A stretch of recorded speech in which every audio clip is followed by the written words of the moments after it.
Breaking news here on CBS Sports HQ. The NCAA Men's Basketball Selection Committee revealing the top 16 seeds on Saturday as of right now. And the Purdue Boilermakers are rated as number 1. They go into their game Sunday, number 2 in the AP poll, number 1 in the nation by the committee, as the 16 seeds were unveiled at 23-2 with a 15-2 quad 1-2 record. It's hard to argue that Purdue is not number 1. Zach Edey, Big Maple leading the way for them. They are 7-0 against the top 50 in the net. As you take a look at the top 16 teams as seeded by the selection committee as of today, the most intriguing thing going in was which team the committee would select as the 4th number 1 seed.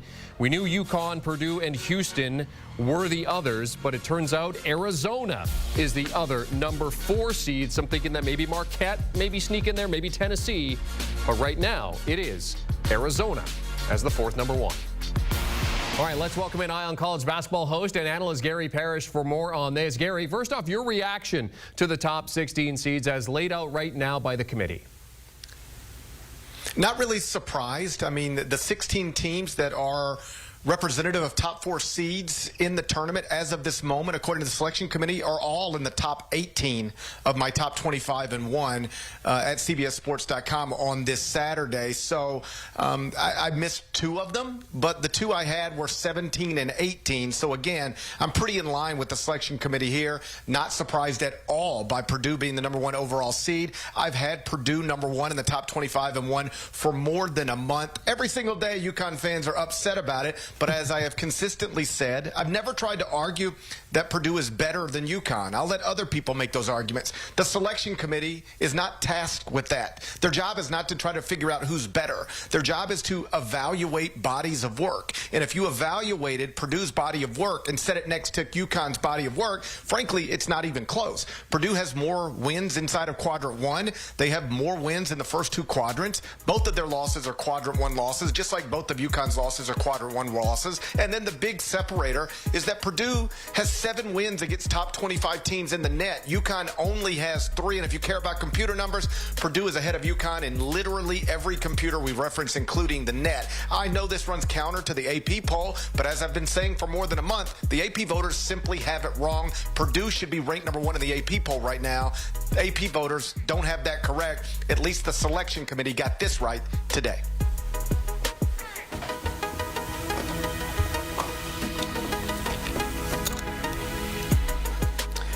Now you're looking at the 2 seeds from the bracket reveal from earlier today. That's North Carolina, Tennessee, Marquette, and Kansas. As I explained in the lead of the top 25 and 1 on Saturday morning, I actually would have Marquette as a 1 seed ahead of Arizona, but I'm not surprised. In fact, I predicted that Arizona would be the 4th number 1 out west because Arizona does have more quadrant 1 wins than Marquette. Arizona does have better computer numbers, broadly speaking, than Marquette, but Arizona also has a quadrant 3 loss. None of the other number 1 seeds do. Marquette does not. And if I were in that room, I would have given the edge to Marquette over Arizona. Obviously, Marquette can make a big statement later today with a victory at UConn. They're underdogs, but they'll have a chance.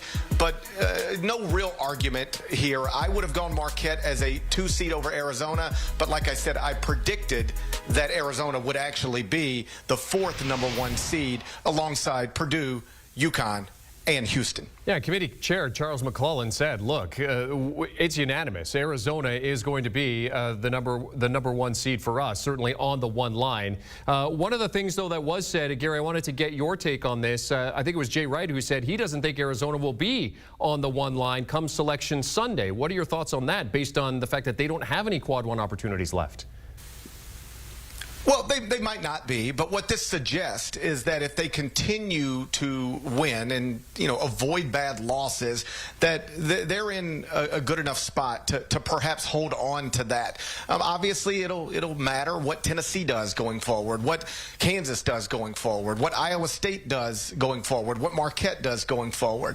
But if you're Tommy Lloyd, I just think you're sitting here a few days after Valentine's Day, and though you are operating with a lot of new pieces, among them Caleb Love, you are sitting here in position to win another Pac-12 title and be a #1 seed in the NCAA tournament. I wouldn't worry about the lack of quad 1 opportunities ahead of me in the Pac-12. That's a Pac-12 problem more than an Arizona problem. If Arizona continues to win the games it's supposed to win, they'll have a real chance to be a 1 seed on Selection Sunday. All right, college basketball analyst Gary Parrish reacting to the top 16 seeds as laid out by the men's selection committee on Saturday afternoon. Let's transition to the game involving one of those #1 seeds this afternoon. Number 3, Houston welcoming Texas in a game you'll see on CBS at the top of the hour. The Cougars battling Iowa State for top spot in the Big 12. The Cyclones on the court as we speak against Texas Tech. Texas not exactly lighting things up. They've gone 3-3 in their last 6, including 3 quad 1 losses, one of which was to then number 4 Houston in overtime just a couple of weeks ago. So revenge on the mind as they meet again, Gary Parrish. This will be their final meeting in the Big 12 with Texas off to the SEC next season. In that last game, Calvin Sampson said, look, we weren't trying to play pretty here. We were just trying to win the game. Potentially big bracket implications here for both teams, though. There's no question. I mean, for Houston, you saw in the bracket preview show, the Cougars are the 3rd #1 seed. And I think even with a loss here, they would probably continue to be projected as a 1 seed.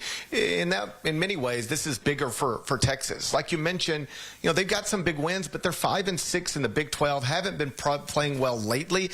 And, if you can't get Houston in Austin, it's obviously going to be difficult to get Houston in Houston. You mentioned that previous meeting. It was an overtime win for the Cougars. It was not pretty, like Kelvin said, but Jamal Shedd did get 25 points in that contest. He grew up just 13 miles from the Texas campus, sub-100 recruit coming out of high school, so he wasn't seriously recruited by the Longhorns, but Kelvin Sampson made him a priority. He committed, and wouldn't it be something that if in his 4th year of college, in his 1st year playing in the same conference as his hometown school, he were to lead the Houston Cougars to a regular season sweep of the University of Texas. That's certainly where this seems like it's probably headed later on today. All right, so we get the 16 seeds on Saturday. We're 29 days away from Selection Sunday. As you look at the Big 12 as a whole, how do you see this conference setting up in terms of the bracketology?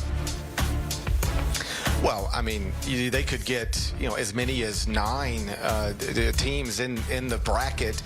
You could theoretically end up with 2 #1 seeds, Houston and maybe a Iowa State, maybe a Baylor, maybe a Kansas. They're all in play.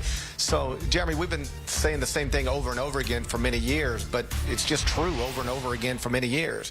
The Big 12 is the best conference in college basketball, and it's not particularly close. If you like teams at the top, like legitimate national championship contenders, we have those every single year. If you like depth, we have that every single year. There are other great leagues in this country. The SEC is tremendous. The Big 10 is really good. But the best league in the country is the Big 12. And again, it's not particularly close.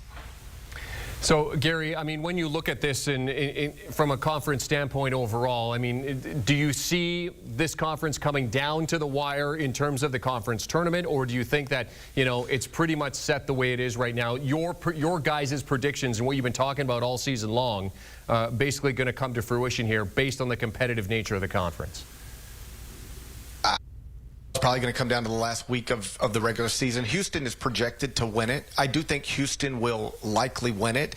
And keep an eye on that Kansas-Oklahoma game today, because Kansas is already trailing Houston in the standings. You lose another one while Houston beats Texas, if that is what happens today. Well, then obviously Bill Self trying to win what would be an 18th Big 12 regular season title is going to be difficult. So I would lean towards Houston right now, but never rule Kansas and Bill Self out. And then, zooming out a little bit, if we're talking about the #1 seeds where Houston is projected as of today by the selection committee, I really do believe Purdue, UConn, and Houston are going to hold up. We might have a revolving door for that 4th #1 seed. Arizona one day, Marquette one day, Tennessee one day, Kansas one day, Baylor one day, Iowa State one day. But I would, at this point, based on what we've seen so far this season, I think Purdue, Connecticut, and Houston are a little bit on a different level than everybody else. Those 3 teams, I feel confident they're going to be 1 seeds on Selection Sunday. Hard to argue that. College basketball analyst Gary Parrish breaking down Texas at number 3 Houston, which is coming up next on CBS. Great stuff, Gary. The Cougars 7-3 in their last 10, averaging less points per game than Texas. But that defense, as Gary has mentioned numerous times, him and Norlander have talked about it on the podcast, one of the best in the country, averaging almost 38 rebounds per game and 8 steals. Dylan DeSue at 27 for the Longhorns. Longhorns in their last game. He needs to come up big again. Switch over to CBS Now for tip-off or stream the game on the go via Paramount+.